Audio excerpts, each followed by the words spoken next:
Sebelum saya terangkan teks persisnya, itu ada sekian problem dalam memahami Quran, terutama kalau lewat terjemah. Problem itu bisa gawat betul, bukan gawat-gawatan tapi gawat betul. Misalnya ada ayat begini dan terjemahnya pasti begini. Fa'aina ma tuwallu fasamma wajhullah. Kamu menghadap mana saja, di arah manapun, di sana ada ridhonya. Itu kalau hanya pakai terjemah, tentu menjadikan kita sholat bisa menghadap ke timur, ke barat, ke utara, dan ke apa? Selatan. Saya cerita sedikit tentang asbabun nuzul. Memang tema sekarang tentang asbabun nuzul. Dulu Rasulullah SAW ketika di Mekah itu sholat menghadap Ka'bah. Tapi setelah pindah di Madinah, di mana Madinah itu ada komunitas Yahudi dan Nasrani, Rasulullah itu menghadap ke Baitul Maqdis. Kira-kira 16 bulan.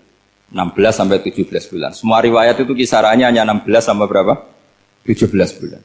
Sehingga orang Yahudi itu bilang begini, Muhammad ini baiklah, meskipun dia membawa agama baru, tapi kiblatnya masih ikut kita, masih baik kan. Setelah 16 bulan, Nabi diperintahkan Allah untuk menghadap ke Ka'bah. Fawal liwajhaka syatral masjidil haram. Maka orang Yahudi itu berontak. Berontaknya adalah kiblat mereka ditinggalkan. Cara berpikir orang Yahudi itu kiblat mereka ditinggal. Sehingga mereka bilang, mawallahum an qiblatihim allati kanu 'alaiha. Apa yang menjadikan umat Islam berpaling dari kiblat Baitul Maqdis. Kemudian mereka provokatif betul. Ini perlu diperjelas. Provokatif. Bilang begini. Inna Muhammadan tahayyara fi din. Muhammad ini bingung dalam beragama. Sehingga habis ngomong A, ngomong B. Habis kiblat Ka'bah, kiblat Baitul Maqdis. Sehingga dalam banyak tarikh disebutkan peristiwa kiblat itu terbanyak melahirkan orang murtad. Orang yang keluar dari Islam gara-gara provokasi orang Yahudi. Muhammad tahayyara fi din. Muhammad itu bingung dalam menentukan pilihan apa? Beragama. Kemudian walhasil singkat cerita akhirnya Nabi itu madhep Ka'bah. Apa yang terjadi mukjizat itu adalah bahwa agama ini agama yang mewakili semua agama sebelumnya yang masih orisinil. Yaitu Nabi akhirnya berargumentasi Ka'bah adalah kiblat yang asli, yang lebih tua. Terus mereka tanya, buktinya apa? Dijawab oleh Quran, fihi ayatum bayyinatum maqamu apa? Ibrahim. Ka'bah bukti tertua adalah di situ ada makam Ibrahim. Makam itu jejak kaki. Ya kalau bahasa Indonesia makam itu kuburan. Kalau dalam bahasa Arab makam itu jejak apa? Jejak kaki. Sehingga diketahui oleh sejarah dibuktikan di situ ada jejak kaki siapa? Nabi Ibrahim. Sementara nisbatnya Baitul Maqdis itu adalah kepada Nabi Musa dan Nabi Harun. Yang ini adalah turunan dari Nabi siapa? Ibrahim. Hikmahnya apa? Begini, sebagai bukti bahwa Baitul Maqdis pernah menjadi poros Islam atau poros Tauhid, maka Nabi Muhammad pernah disuruh menghadap ke Baitul Maqdis. Buat inget-ingetan kalau ini pernah menjadi poros apa? Tahu? Tapi tetap tua-tuaan masih tua apa? Nah, kenapa tua Ka'bah tadi? Karena Ibrahim adalah Abul Anbiya, bapak dari para. Dan di situ ada jejak kakinya. Fihi ayatum bayyinatum maqam. Bukti itu belum cukup. Dibuktikan lagi bahwa Ismail kecil itu hidupnya di Ka'bah. Kita tahu sa'i baina Safa wal Marwah adalah karena Siti Hajar sedang mencari apa? Jadi ada bukti sekian, bukti empirik bahwa Ibrahim itu kiblatnya itu Ka'bah, bukan Baitul. Sehingga ada kata-kata fihi ayatum bayyinatum maqamu Ibrahim. Nah, tanpa ngerti asbabun nuzul, kamu akan mengartikan fa'aina ma tuwallu fasamma wajhullah itu salah. Karena di situ kamu menghadap mana saja, maka di situ ada ridhonya Allah. Maka para ulama memberi catatan, maksudnya begini, kamu menghadap kemana saja, asal itu yang diperintahkan Allah, maka di situ ada ridhonya Allah. Harus seperti itu maknanya, disesuaikan dengan konteks asbabun nuzul. Tanpa seperti itu tidak bisa. Dan masih banyak lagi kepentingan tentang asbabun nuzul. Jadi problem sekarang adalah banyak mufassir yang hanya mengartikan dari terjemah. Itu bahaya sekali. Sehingga ada orang yang menikah secara mut'ah. Itu kan mirip kayak transaksi zina. Mereka berdalil famastamta'tum bihi minhunna fa'atuhunna ujurahun. Perempuan yang sudah kamu nikmati yang penting kamu bayar. Terjemahnya seperti itu. Karena ujur itu jamaknya ujroh. Itu fatal sekali. Padahal ayat itu begini, settingannya begini, setting siakul kalamnya atau asbabun nuzulnya begini. Ini sekaligus, memang saya sengaja ngaji dengan tema yang berat, bentuk penghormatan pada yang ngaji. Kalau temanya ringan kan kayak TPQ. Begini asbabun nuzulnya begini. Wal muhsanatu minan nisa yang awal juz 5 itu, ya kita santai aja, yang awal juz 5 itu sebetulnya maktuf, diatafkan pada ayat hurrimat alaikum ummahatukum wa banatukum wa akhwatukum wa ammatukum wa kholatukum wa banatul akhi wa banatul ukhti. Jadi perempuan yang haram dinikah itu ada 7. Yang faktor nasab, yaitu siapa? Ibu, putri, saudara putri, bulik dari bapak, amah itu bulik dari bapak, kholah itu bulik dari ibu, keponakan dari saudara lelaki, keponakan dari saudara perempuan. Ini disebut haram karena nasab gen. Kalau orang Jawa bilang hanya 4 karena ngitungnya bulik baik dari bapak maupun ibu. Kalau orang Jawa bilang kan bulik terus keponakan dihitung 1. Padahal ada keponakan dari saudara lelaki, ada keponakan dari saudara apa? Perempuan. Wa banatul akhi wa banatul ukhti. Terus kedua haram karena rodok. Kita tahu dalam hukum Islam rodok adalah sama dengan nasab. Jadi ibu yang pernah menyusui kamu berarti jadi ibu kamu. Dan saudara sepenyusuan berarti menjadi saudara kamu. Ini disebut wa ummahatukumul lati arda'nakum wa akhwatukum minar radha'. Terus ketiga haram karena musaharah, karena besanan. Jadi pagi ini misalnya saya nikah dengan Sri, bilang qabiltu nikaha wa taswijaha bil mar'il madkur. Setelah nikah dengan Sri ini otomatis ibunya dia menjadi mertua. Otomatis haram saya apa? Nikah. Ini namanya haram karena musaharah. Atau kamu punya anak Zaid. Zaid pagi ini akad dengan Sri. Berarti Sri adalah menantu Anda. Otomatis haram bagi Anda. Itu namanya haram karena musaharah, karena bisanan. Itu yang disebut waroba apa haram-haram itu kan saat terus itu wa ummahatu nisaikum. Apa ibu dari istri-istri kamu. Memang ini agak jelimet, tapi memang syaratnya mufassir harus biasa jelimet. Jangan hanya nyari partai ayat-ayat untuk kepentingan partai. Wah itu ngeri. Kacau Quran dipakai kampanye. Terus itu berarti sudah 3 kan? Haram karena nasab, karena rodok, haram karena musaharah. Terus yang keempat ini haram yang bukan karena sebab pada seorang perempuan, tapi karena istri orang. Disebut wal muhsanatu minan nisa. Haram menikahi perempuan yang masih milik orang lain. Nah, orang lain yang menikahi ini, istilahnya Allah adalah lelaki yang menikahi perempuan ini adalah lelaki sing muhsinina ghairu musafihin, secara nikah yang sah. Nah, nikah yang sah itu begini dalam hukum fikih Islam. Saya nikah dengan Sri, kalau hanya akad, itu saya wajib bayar mahar hanya separuh. Jadi kalau saya janji bayar 1 miliar, berarti wajib bayar berapa? 500 juta. Kalau janjinya 100 juta, hanya bayar 50 juta. Itu yang wajib bil akdi. Nanti wajib sepenuhnya nunggu bil jima. Kalau sudah hubungan intim, baru wajib 100%. Jadi kalau ada di Jawa, nikah dengan seperangkat alat sholat, itu yang atasannya tok, itu wajib karena akad. Nanti bawahnya nunggu setelah hubungan apa? Intim. Nah, ini hukum Quran, bukan hukum saya. Makanya kan wa in talaqtumuhunna min qabli an tamassuhunna, saat terus fanis suma faradtum. Hanya wajib bayar setengah. Nah, perempuan yang sudah diajak hubungan intim itu kata Allah fa'atuhunna ujurahun, maka wajib kamu bayar Jadi ayat itu tentang perempuan yang sudah dinikah, kita harus bayar berapa? Harus bayar penuh. Ini penting saya utarakan. Nah, problem kita sebagai orang Indonesia, ini juga problem Pak On, problem semua kiai. Mahar di Indonesia itu gak bisa dibahas di Quran. Karena keterlaluan, kecilnya itu keterlaluan. Saya ini kan kiai, sering ngakatkan tuh sampai bosan, seperangkat alat sholat. Itu ngawur sekali, ini mbak-mbak harus gak mau gitu. Saya provokasi minimal itu ya berapa? 100 juta berapa? Pantasnya berapa? Pantasnya berapa? 10 gram itu berapa nilainya? Kan 1 gram 500 ribu, baru 5. Ya sudah mendingan itu 10 gram. Quran itu bayangannya gini, sambil latihan, yang hafal-hafal biar latihan. Jangan dapat beasiswa karena hafal tapi nggak jelas juntrungannya. Quran tuh bayangannya gini, ini nggak mungkin Quran ini bisa dibaca di Jawa. Wa in aradtum istibdala zawji makana zawji wa ataitum ihdahunna qintaran fala ta'khudhu minhu syai'a. Jika kamu nikah sama seorang perempuan, kemudian kamu cerai, maka mahar yang sudah kamu berikan jangan ambil lagi. Karena mahar di Arab itu mahal 100 juta, kadang mobil Alphard, kadang GMC. Sehingga setelah menceraikan tuh kebayang menarik.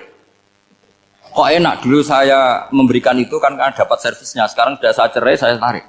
Kalau mahar di Indonesia kan seperangkat alat sholat. Jadi gak kebayang ada kalimat fala ta'khudhu minhu syai'a, jangan ambil lagi. Kebayang ngambil aja enggak? Apalagi kalau nikahnya sudah 2 tahun kan sudah lusuh, sudah. Tapi kalau di Arab itu kebayang karena mahal. Makanya orang Arab suka nikah orang Indonesia karena murah. Jadi bahasa kintoron tuh harta yang enggak ternilai. Wa ataitum ihdahunna kintoron. Kok yang enggak ternilai? Mahal betul. Itu pernah saya hitung, ada yang mahar itu 400 juta, ya sekira segitu. Nah makanya setelah dicerai, Allah memperingatkan setelah kamu kasihkan, ya jangan minta lagi. Kenapa kepikiran minta? Karena jumlahnya besar. Kalau di Indonesia kepikiran nggak minta, ya? Nggak kepikiran, saking kecilnya. Seperangkat alat sholat, kadang 1 juta. 1 juta itu setelah hubungan intim, sebelumnya yang wajib hanya 500. Itu kan nggak kebayang. Makanya susah ngartikan Quran di Indonesia, kadang susah karena kadang terlalu. Itu pernah Sayyidina Umar radhiyallahu anhu pernah bilang begini, wahai para perempuan, mahar itu jangan mahal-mahal, kasihan para lelaki. Itu ada perempuan alimah ya, orangnya alim betul, meskipun nggak pernah sekolah di UI, tapi alim gitu. Itu usul langsung gini, ya Amirul Mukminin, laisa dzalika laka ya Amirul Mukminin. Waqad qala ta'ala wa ataitum ihdahunna qintaran. Kamu hanya seorang Amirul Mukminin, tidak berhak bikin aturan pembatasan mahar. Allah saja tidak batasi. Kenapa kamu batasi? Sehingga dulu yang namanya nikahnya Sulaiman Agung atau Jamaluddin siapa Ratu Agung, kalau hadiah ya sampai tas mahal itu. Ini kan dari bahasa Arab mumtaz mahal. Mumtaz itu istimewa, mahal itu tempat. Dia punya istri yang sangat dicintai, dikasih hadiah mumtaz mahal. Terus ilat Jawa jadi apa? Tas mahal. Itu sama Mujid Ulil Albab kalah. Itu kalau cerai kan kepikiran minta lagi. Dikasihkan yang baru. Tapi kalau di Indonesia tidak mungkin karena apa tadi? Seperangkat alat sholat. Begitu nyari yang murah lagi. Yang bagus kitanya, bungkusnya yang bagus. Nah, maka nggak mungkin kita maknani Quran tanpa mengenal yang bernama asbabin. Karena makna ayat itu bisa kacau kalau kita tidak tahu asbabin. Yaitu kayak tadi makna fa'ina ma tuwallu fasamma wajhu. Itu maknanya kan kamu menghadap mana saja, boleh saja di sana ada ridhonya Allah. Berarti kan bisa ke timur, ke selatan, ke utara, ke barat. Itu bahaya betul. Sehingga kata ulama harus mengkaji asbabin supaya porsi ayat ini sampai semana jauhnya itu kita tahu. Tanpa tahu itu tidak bisa. Begitu juga menyangkut kiblat. Sekarang saya tanya, kemarin kan ramai dulu di Kemenak, kiblat semuanya diukur dengan GPS, terus beberapa masjid dikomentari salah. Karena diukur pakai apa? GPS. Kalau dalam bahasa falak disebut yaumarosdil kiblat. Memang bisa diilmun. Tapi pertanyaannya begini, dari awal Allah ngendikan fawalli wajhaka syatral masjidil haram. Kamu yang penting sholat itu menghadap masjid. Masjid itu ya bangunan. Sehingga kata Ibnu Abbas yang diriwayatkan banyak ulama mengatakan al-Ka'bah kiblatun li ahlil masjid wal masjid kiblatun li ahlil haram wal haram kiblatun li ahlil masyriq wal maghrib. Jadi kalau orang di dalam masjid, kiblatnya harus Ka'bah. Di luar masjid, kiblatnya asal bangunan Masjid Haram. Tapi di luar sini, kayak di Indonesia, boleh semua tanah. Kenapa begitu? Kata Ibnu Abbas, karena Quran turun di lisanin Arabiyyin mubin. Jadi kalau orang Jogja, kalau mau ke Jakarta, arahnya kemana? Barat. Itu sebetulnya ketika Anda ke barat itu persis Jakarta, apa bisa saja pasnya itu Pangandaran. Tapi orang itu akan bilang kalau ke barat ya ke Jakarta. Meskipun presisi Anda tepatnya di Pangandaran. Nah kiblat seperti itu, asal orang menghadap ke barat itu orang sudah bilang ke kiblat. Gak usah sedetail misalnya harus pas Ka'bah. Saya pernah debat sama tim ahli Kemenak. Gak bisa Gus, sekarang ada GPS harus tepat Ka'bah. Terus saya bilang gini, kalau teori Anda benar, berarti semua masjid luasnya maksimal 16 meter. Ka'bah itu luasnya hanya 16 meter. Berarti Masjid Ulil Albab yang pojok sana sama pojok sana, kira-kira itu ya sudah tidak kena Ka'bah. Kalau harus tepat, Ka'bah itu kan diameternya hanya 16 sampai 18 kalau nggak salah. Berarti semua masjid kalau ingin tepat Ka'bah harus pas 16. Kalau terlalu luas pilihannya harus cekung. Kan jadi aneh. Makanya saya itu sering Pak, dulu saya ini biasa debat fikih. Kalau di tradisi pesantren namanya basul masail. Saya punya teman yang paling kurang ajar, yang paling saya kenang dalam sepanjang sejarah. Dulu itu kalau debat fikih itu ya seru. Kalau aturan fikih kan gini, soft paling baik itu kan soft pertama. Baru kedua, baru ketiga. Yang paling keren kan soft awal, soft. Terus teman saya bilang gini Pak, ya kalau gitu gini aja Gus, desain masjid itu memanjang utara selatan. Biar semuanya soft awal. Gara-gara didesain begini kan ada soft 2, soft 3. Apa susahnya? Kita bikin mulai awal supaya masjid itu memanjang utara apa? Selatan. Supaya semuanya soft awal. Ya kalau ada hukum ya diimplementasikan dalam desain bangunan katanya. Jadi. Itu kan kacau. Terus akhirnya saya jawab, lalu setelah begitu yang paling afdol siapa? Yang dekat imam. Ya sudah, bikin cekung saja kalau gitu. Artinya gini ya, beragama itu yang sehat. Jadi beragama itu berdasar riwayat. Berdasar riwayat, pernah ada ulama yang hitung. Madinah menghadap Ka'bah itu ya tidak pas. Pernah dihitung pakai GPS. Kiblat Madinah ke Ka'bah itu ya tidak pas. Tidak seperti yang pernah dianjurkan Kemenak. Karena apa? Agama ini ngikuti bilisanin Arabiyyin mungkin. Seperti jenengan gini. Semua ini istilahnya apa? Menghadap Gus Bah. Padahal ada yang agak sana, agak sana. Semuanya ngaji sama siapa Gus? Ya sudah. Istilahnya bertatap muka. Memangnya kita benturan. Ini bahasa. Jadi seperti ini semua namanya apa? Berhadap. Padahal ada yang agak samping, agak samping. Ka'bah juga gitu. Sebenarnya tidak se-ekstrim yang dibayangkan orang-orang. Cuma kalau bisa tepat, ya kita harus tepat. Tapi tetap saja tidak perlu 16 apa? Meter. Nah, fa'aina ma tuwallu fathamma wajhullah itu artinya menghadap. Menghadap itu menghadap arah. Makanya Allah tidak dawuh fawalli wajhaka nahwal Ka'bah, tapi fawalli wajhaka syatrul Masjidil Haram. Jadi ini penting saya utarakan supaya kita familiar dengan istilah-istilah Quran. Istilah Quran itu gampang sebenarnya. Kalau kita kaji itu gampang. Problem kita tidak pernah mengkaji. Jadi semuanya asing. Kalau kita mengkaji itu gampang sekali. Saya punya sekian cerita betapa pentingnya mengkaji Quran. Harun ar-Rasyid itu dinasti Bani Abbasiyah. Itu pinter sekali. Ada seorang ustadz yang agak ekstrim. Itu datang ke Harun ar-Rasyid. Ya Amirul Mukminin, inni nasihun laka famusaddidun alaika. Fala tajidanna alayya fi nafsika syai'an. Saya mau nasihati kamu, tapi saya mohon jangan masukkan hati. Karena nasihat ini penting. Tapi saya akan keras, vulgar. Akan keras, kritik saya akan keras. Karena Anda sebagai Amirul Mukminin tidak pedes. Apa kata Amirul Mukminin Harun ar-Rasyid? Uskut ya Ustadz. Nah, sebagai riwayat uskut ya jahil. Kamu itu Ustadz bodoh, tidak usah banyak omong. Terus kita, kenapa saya bodoh? Terus dibacakan ayat faqula lahu qaulal layyinal la'allahu yatadzakkaru aw yakhsha. Inna Allaha ta'ala qad arsala man huwa khairun minka ila man huwa syarrun minni. Wa ma'a dzalika qala ta'ala faqula lahu qaulal layyin. Allah pernah menugaskan seorang yang lebih baik ketimbang kamu, yaitu Musa dan Harun. Musa dan Harun adalah seorang nabi. Kepada orang yang lebih buruk ketimbang saya, yaitu Fir'aun. Itu saja etikanya faqula lahu qaulal layyinan. Kamu kalau ngomong yang halus, yang baik, yang berperadaban, kok kamu sama saya mau kasar? Akhirnya ustadznya ternyata pinter kamu, yes pinter aku. Jadi semudah itu. Allah itu menugaskan orang yang lebih baik ketimbang kamu, yaitu Nabi Musa, kepada orang yang lebih buruk ketimbang saya, yaitu Fir'aun. Itu saja ada etikanya. Kok kamu sama saya mau tambah etika? Mau main kasar hanya karena kamu merasa nasihat Anda benar? Jadi gampang sekali memahami Quran. Tapi lagi-lagi memang bagi ahlinya. Tapi ini saya bantu supaya sampean jadi ahli apa? Quran. Meskipun ngajinya sebulan sekali. Sudah sebulan sekali tidak punya kitabnya. Sudah.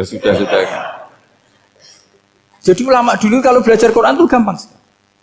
Saya berkali-kali cerita, yang kitab saya baca di rektorat namanya Syajaratul Ma'arif.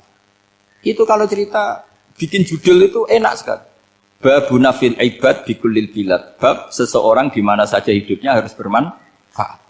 Terus dalilnya itu hanya mengutip makalahnya Nabi Isa, wa ja'alani mubarakan ainama kuntu. Ciri utama seorang nabi apa? Saya di mana-mana adanya berkahi orang lain. Jadi berkah bagi orang lain. Maksudnya tidak jadi problem bagi orang lain. Artinya kamu hidup entah di Jogja seperti Pak Ono orang Jember, saya orang Rembang. Hidup di Jogja manfaat, di Jember ya manfaat, di mana-mana manfaat. Saya pernah di Korea seminggu ya manfaat. Saudara kita TKI yang di Korea manfaat, di sana bikin masjid, bikin apa. Karena ngendikane Allah menceritakan Nabi Isa siapa? Wa ja'alani mubarakan ainama kuntu. Saya adalah orang yang di mana-mana berkah. Artinya manusia eksistensinya harus seperti itu, hidup di mana saja berkah. Gampang sekali memahami.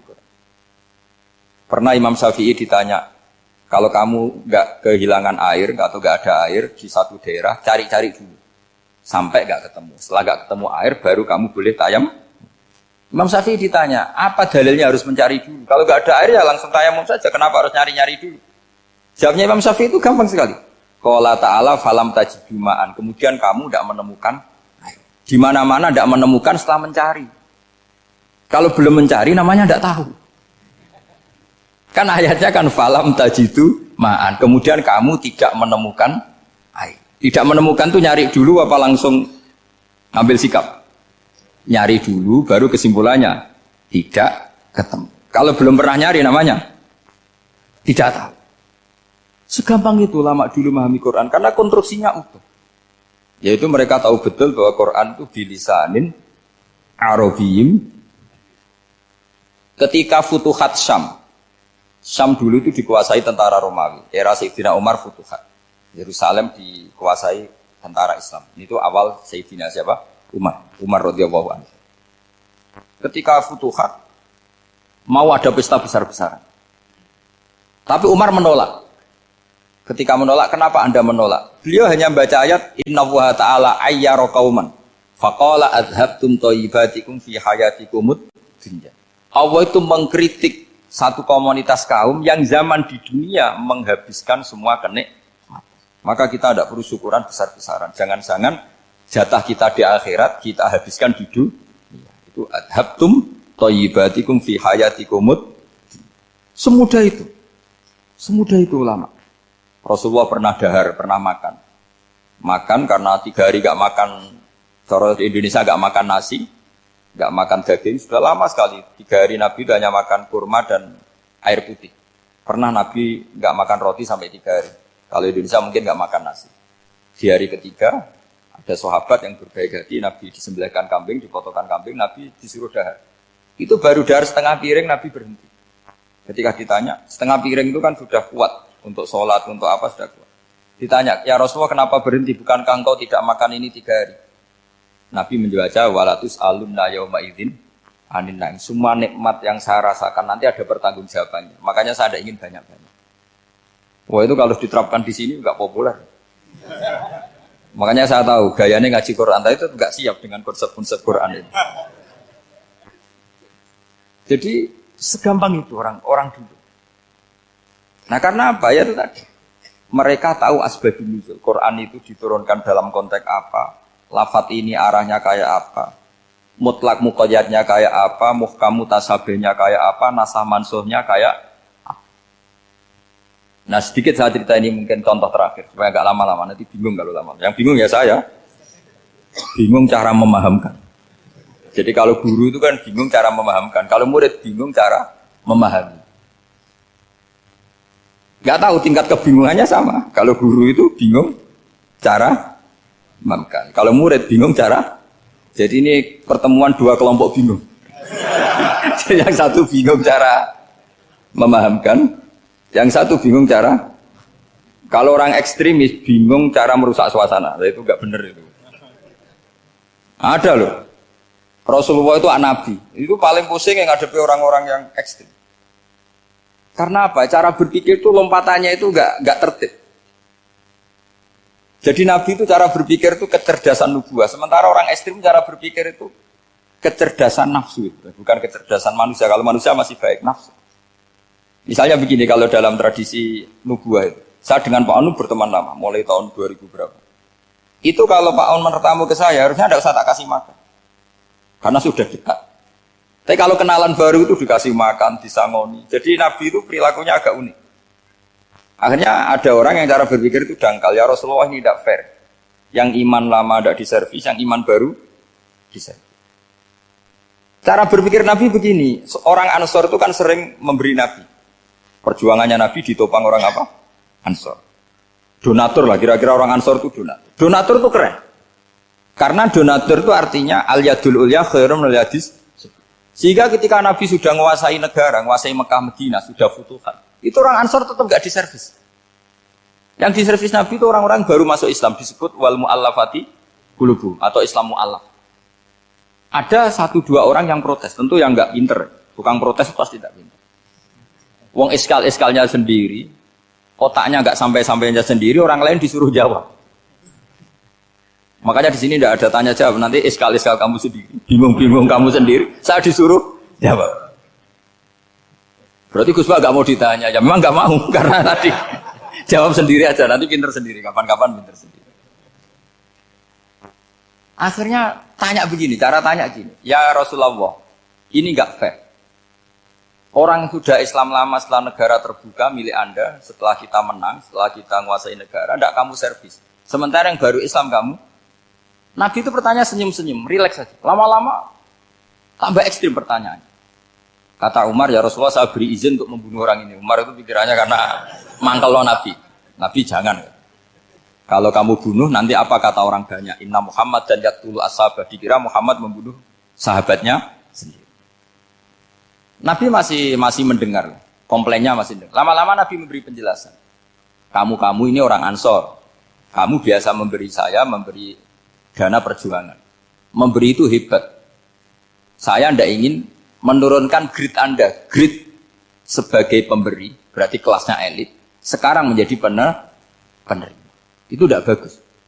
Itu betapa Rasul ini namanya kecerdasan nubuah. Kalau orang biasa memberi, biar memberi saja. Supaya dia tetap heroik, tetap patriotik, tetap keren. Karena mentalnya pemberi.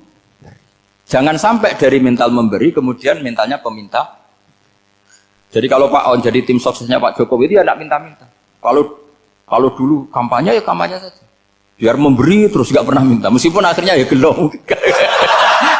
Tapi Nabi dulu tidak gitu. Jadi orang Ansor itu nggak pernah diservis. Padahal jasanya kayak gitu. Supaya kelasnya tetap kelas elit, yaitu pemberi, penanggung jawab. Nabi nggak ingin orang Ansor turun grade menjadi penerima.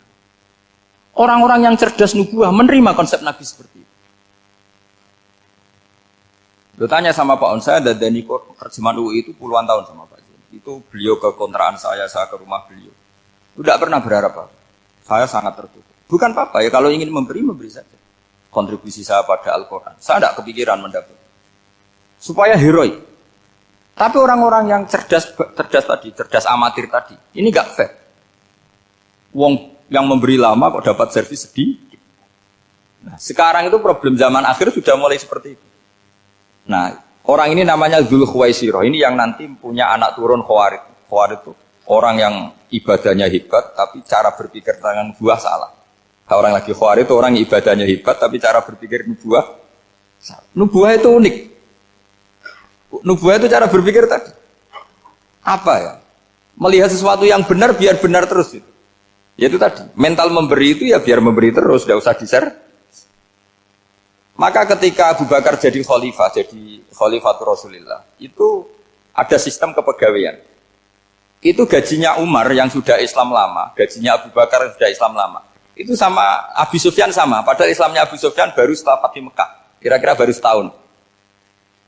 Terus diprotes sama orang-orang, ini Islam lama kok gajinya sama Islam yang baru setahun kok sama. Kata Abu Bakar, Fadha'iluhum indallah. Mereka punya kelebihan Islam lama itu indallah. Nanti balasannya biar surga. Kalau di dunia sesuai profesinya. Artinya profesi kalau penjaga kantor ya berapa, kalau dosen berapa, pokoknya ya sudah. Dan itu diterima oleh sahabat. Semuanya nerima konsep itu. Era Umar agak dibalik. Abu Sufyan kira-kira gajinya 1 juta, yang lainnya yang menangi Nabi mulai awal gajinya 10 juta. Ditanya, ya Umar, kenapa ini jadi rubah seperti kebijakan Abu Bakar, tidak seperti Abu Bakar? Jawabnya Umar lucu. Fa wa la usawwi baina man qatala Rasulullah wa baina man qatala ma'a Rasulillah. Demi Allah saya tidak akan pernah menyamakan orang yang dulu merangi Rasulullah yaitu Abu Sufyan dengan orang sing selawase dari Rasulullah yaitu Sayyidina Ali dan sebagainya.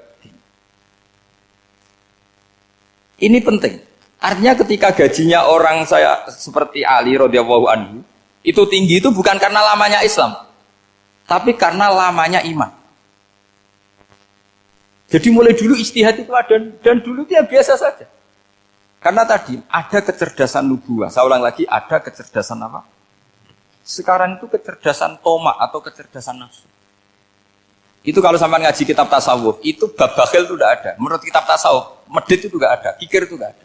Yang ada itu tomak. Tomak itu berharap dikasih orang lain. Sampai pernah enggak bilang kalau artis-artis di Jakarta kikir? Tidak pernah kan? Karena kamu tidak pernah ingin diberi. Tapi kalau kamu punya pacar karena kenal tidak pernah ditraktir, oh pacar saya kikir. Karena kamu ingin diberi. Pernah nggak kamu ngukumi orang lain kikir yang nggak kenal? Padahal tidak pernah memberi kamu. Apa?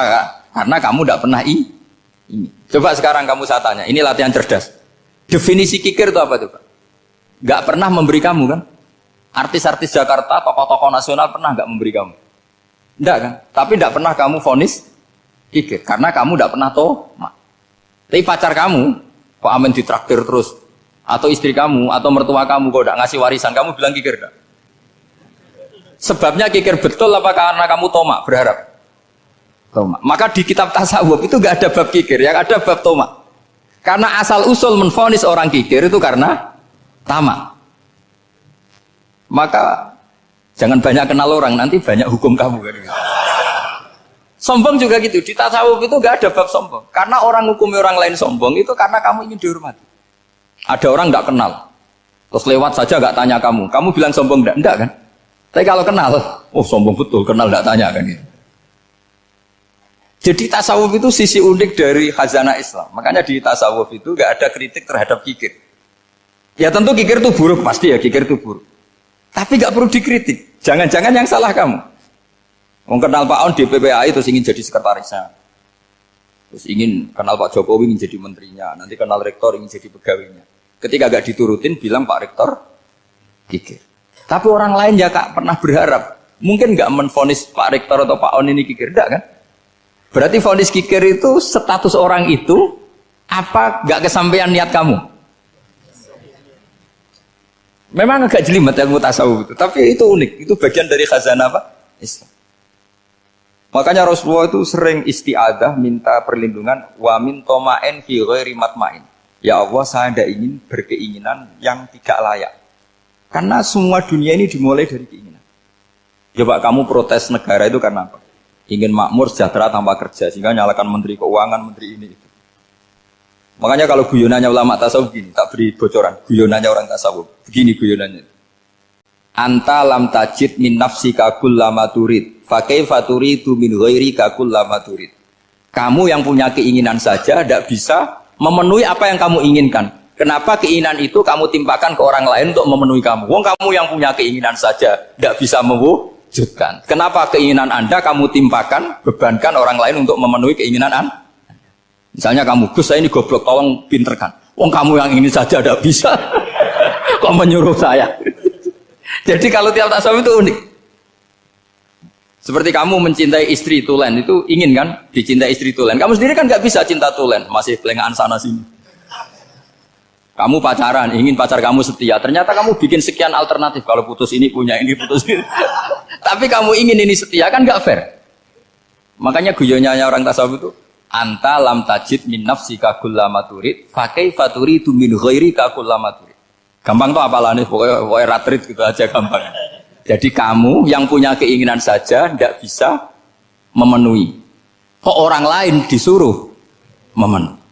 Sehingga orang tasawuf itu malu betul. Misalnya saya kok ingin Pak On takdim sama saya itu kurang penggawean.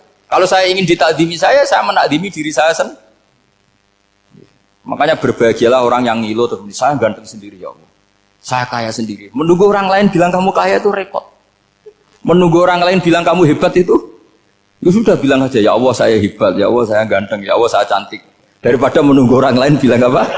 Cantik. Jadi ilmu tasawuf itu unik. Jadi kalau fikih itu yang dikritik itu kikir. Kalau tasawuf enggak toma. Karena orang yang kamu vonis kikir itu jangan-jangan tidak kikir tapi mementingkan yang lebih penting. Misalnya ada teman yang tidak pernah naksir kamu, ternyata punya ibu sakit, uangnya dianggarkan untuk ibunya yang sakit, atau anaknya sekolah, atau keluarganya masih butuh dia, ya, sehingga sama teman dia kikir. Hakikatnya kikir apa mementingkan yang penting? Tapi kamu karena nggak pernah ditraktir menvonis kikir. Nah, ini pelajaran. Jadi makanya yang dianteni ilmu tasawuf itu tamak tadi kalau dalam bahasa Indonesia, bukan kikir. Karena vonis kikir itu akan disematkan orang yang tidak kesampaian hajatnya. Makanya bapak saya itu, keluarga kiai itu ajarannya itu, yang penting jangan berharap dari orang lain. Ini Pak On saksinya, saya dulu benahin terjemah itu nggak pernah ingin diperlakukan seperti ini. Yang ngaji aja.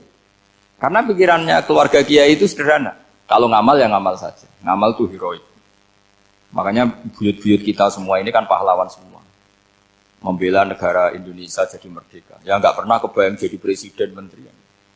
Tapi sekarang nggak, ngamal sedikit saja harus jadi menteri. Jadi ini bahaya kalau dalam kelangsungan bernegara. Karena orang biasa transaksional. Awal negara ini dibangun berdasar heroik, bukan berdasar apa? Transaksional. Tapi sekarang orang akan membiasakan itu. Apa-apa itu transaksional. Ini tidak bagus untuk kelangsungan bernegara. Apalagi kelangsungan beragama. Sehingga seperti saya ini masih punya desa-desa binaan di Sragen, di pedalaman Papua sekalipun. Saya punya santri banyak di Papua. Itu kalau cerita itu unik-unik. Itu mau Jumatan, itu nggak ada orang 40. Sudah datang setengah 12. Itu datangnya 3 jam. Di situ mau ketemu santri 3. Semua, karena ya akhirnya mereka tanya gini, Pak. Pertanyaannya itu lucu. Gus, boleh nggak Jumatan orang 3? Secara fikih Syafi'i kan harus orang 4. Boleh. Kemudian mereka tak bilang buat sholat duhur saja. Mereka nggak mau. Wong Jumat kok duhur. Harinya kan Jumat, masa sholatnya? Sehingga kita yang jadi kiai akhirnya nyari fikul madzhabil arba. Nyari fikih madzhab 4. Ternyata Imam Malik membolehkan orang 6. Ada yang bilang 12. Yang penting keceluk jamun. Jamun itu kelompok. Kalau 3 kan belum keceluk apa? Belum disebut apa? Kelompok. Ini penting saya utarakan supaya kita berjuang itu bukan karena service seperti ini. Kayak di Ulil Albab, masjidnya keren, kampus swasta tertua, terus termasuk nomor 1-2 di Indonesia. Oke, kita syukur dengan kebesaran UI. Tapi yang namanya dakwah itu menjadikan orang tidak tahu menjadi tahu. Termasuk kepada desa-desa tertinggi. Sama. Yang namanya menteri itu pembantu presiden untuk memenuhi kebutuhan rakyat banyak. Sekarang misalnya menteri pertaniannya itu hebat, cerdas, tapi petani nggak mau nandur padi, mau apa itu? Coba yang membantu ketahanan pangan itu para petani mau nanam padi apa karena menteri pertanian? Karena petani mau nanam. Ya sudah GR saja, kita pembantu presiden semua. Karena ikut menyumbangkan ketahanan pangan. Tapi kamu kan nggak digaji, kita keren, ngamal tambah harap gaji.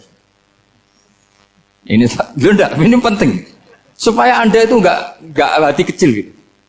Ikut menyumbang negara tanpa ingin dapat gaji. Keren nggak? Nah, itu nubuah. Apa? Nubuah. Orang Ansor itu seperti itu. Sehingga ketika Rasulullah wafat dan ada kompetisi kepemimpinan, itu orang Ansor nggak ikut. Sudah kita makmum saja, silahkan dibagi di saking baiknya orang Ansor.